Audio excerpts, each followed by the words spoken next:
4 दिन पर भी मिलुनी खोर्धा जिला तापंग खणी पोखरी रे बुड़ी जाइथिबा युवक ओम प्रकाश रथंक पत्ता। तेणु निखोज युवक को उद्धार करने पर चली जोरदार प्रयास।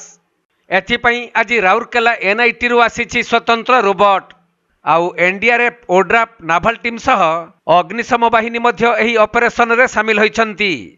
सूचनायोग्य जे गत 8 तारिख रे 4 जन सांग तापंग खणी पोखरी को बुलिबाकू आसीथिले एवं सेठारे रील्स करुथबा समय रे खणी पोखरी रे बुड़ी जाइथिले 2 जन युवक।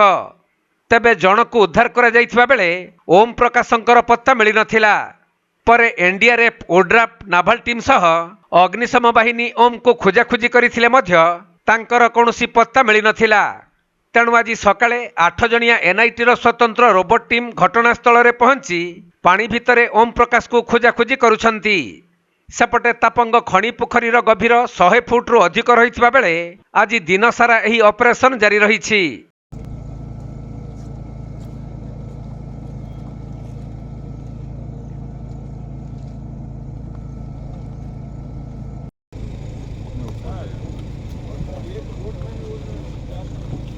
देख लिया पूरा सब पूरा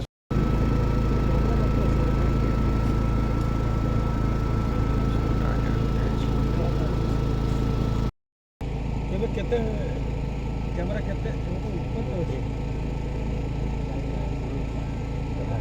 आगे सर रिकॉर्डिंग अछि लाइव फीड आसीबो।